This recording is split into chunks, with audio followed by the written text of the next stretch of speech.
Okay, welcome back everybody. Galindor again. So just to explain, ammunition for the missiles, I'll really do this briefly here. So LRMs, long-range missiles, will only hold LRM rounds. Your LRM rounds, every round or group of rounds holds into one slot. You basically buy one slot, which typically is 1 ton, and it gives you X amount of shots for it. In this case, one slot will get you 180 missiles. Each time I fire a missile, it's 15 at a time out of this launcher and 15 out of this time. So I'm lobbing 30 missiles simultaneously. 180 missiles just does not last long. So I actually have 4 slots of it, and I always still run out. So, equipment. There are different types of equipment. There's the BAP, or Beagle Active Probes, and command consoles.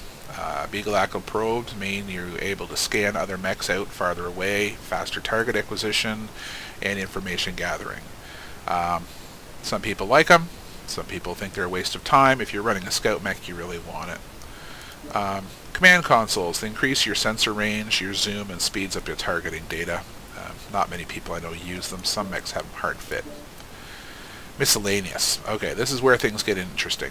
You have heat sinks, which, as I said, are used to bleed off heat, which is your enemy. When I say that is, the more heat you're producing, the faster your mech will shut down, and the more vulnerable you'll be. There's the jump jets. The jump jets are basically what allow you to have vertical movement. So instead of going forward, backward, left, and right, you have the ability to jump up onto things or jump out of the way, depending on how good you are. Light mechs, a lot of light mechs really like this because they are very fast, in, out, jump in, do a little bit of damage, get the heck back out, harass the enemies. Case, something that's highly overrated but is still pretty good. Case contains your ammunition. So you basically use 1 ton, half a ton to put a case slot in, and what it'll do is it'll protect your ammunition from an explosion.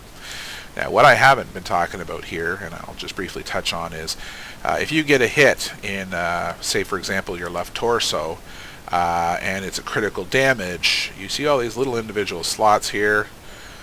There's a percentage chance that one of those will get hit. All those empty slots, that's good.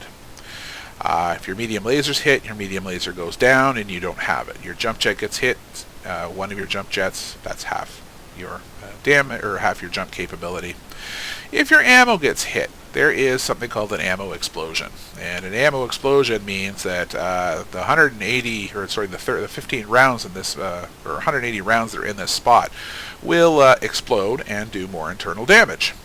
If you have case helps protect that, because if it takes a hit, the ammunition is basically contained and it will not bleed into the other systems. Kind of a useful thing. Engines, mentioned, there are standard engines, lots of different types. You can see that certain engines just will not fit on these mechs, though for the bigger mechs themselves. And there are the XLs. Again, same thing, lots of different engines.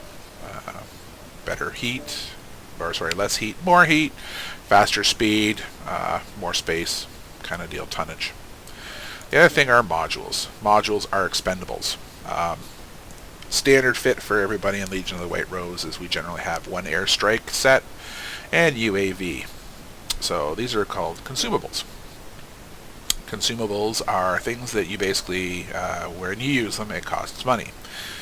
And the blue credits that you see here, for example, airstrike, uses 40,000 credits, which are in-game currency.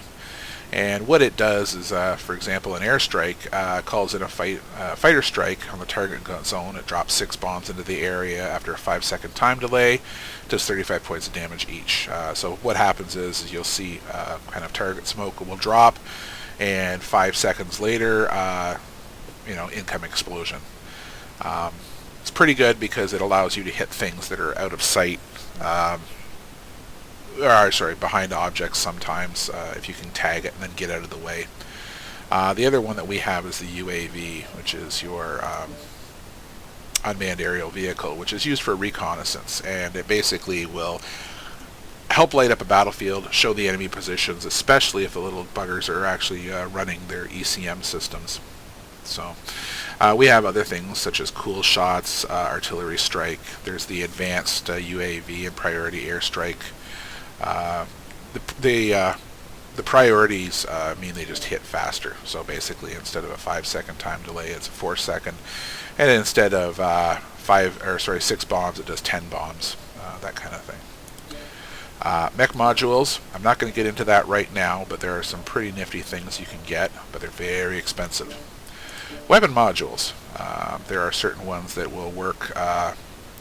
You can put weapon modules on, which will cause things to cool down faster, or extend ranges on weapons.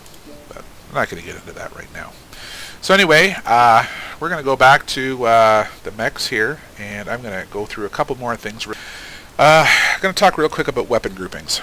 So what this is your weapons are all here. They're either going to be arm mounted or torso mounted. The limitations are very simple. Torso mount can go up, down, left, right based only on what your torso can move. Arms, if your mech has good arms, it can go up, down, left, right even farther, and gives you more range. Lasers are always good on arms. That gives you a wider area of coverage. The big problem is your arms, once it's shot off, the weapon's gone. If you're getting hit from the side, the damage usually applies to the arms first and then into your torsos. So if you have all your weapons torso mounted, your arms basically are used as, for lack of a better word, a shield. And you'll see some mechs that are fit well for that out there. So in this case, you'll see I have my 2 LRM-15s and my 3 medium lasers. And the LRMs I've grouped together on grouping 1. And the medium lasers I've on grouped 2. Now, you can adjust this in the game, and I'll kind of probably talk about it here quickly, but you generally want to have like weapon systems grouped together. There is heat considerations, but I'll get into that in a moment. The other thing, since it's all here, I might as well show you. Remember I talked about range for things? Well, for example, the LRM-15s that I have up, you'll see their effective range is basically from 200 meters out to about 1,000 meters, I should say. And there's the optimal range. Maximum range 1,000, optimal range is 1,000. It's 160 projectile speed. We really don't get into worry about that. Health 10 doesn't matter. Cooldown of 4.25 seconds. You can increase that with skills.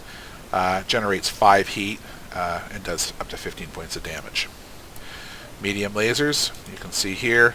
Maximum range is 540. Optimal range is 270. And it does 5 damage if the whole shot hits. It can also splash damage, so if the mech is moving or you move across the mech, you can spread damage out. It's got a 3-second cooldown, and it generates 4 heat per laser. So that's where your calculations come in. One other thing in here, your camo specs. This is something that can cost money. Sometimes you get them for free. They've changed the interfacing. I don't really like it myself, but you can go in here and you can select patterns. You can see here I've got digital spec done. Oh, it's changed it. I want my digital pattern back.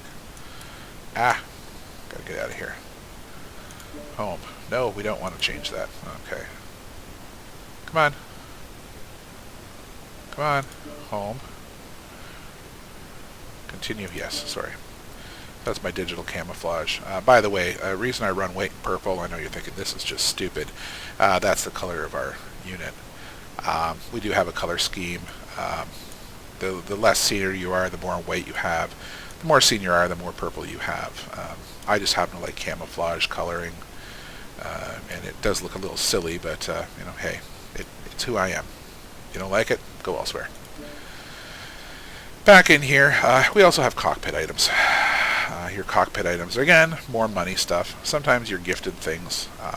For example, there are things that I have in here that have been gifted. I have a 1-year and a 2-year birthday cupcake. The other day, due to the attacks on Paris, they were giving away France flags, which is right here. I have one available. I don't have it in any mechs. There's other little promo items and stuff you get. For example, when I get my new mech pack for the Warhammers, I'm going to get some exclusive stuff as part of that. But it's just bling. Used to call it hanger bling, but anyway, it's just bling. Doesn't really do a lot. The only difference is there are things called war horns, which I'll show you in one of my other mechs, that when you hit something, it blares out. You've killed, or sorry, not hit. When you've killed somebody, it lets everybody know you around you know that you did good. So it's kind of cool. Anyway, let's get into doing some basics here. I'm going to take us into demo mode in the next video. Alright, see you guys shortly.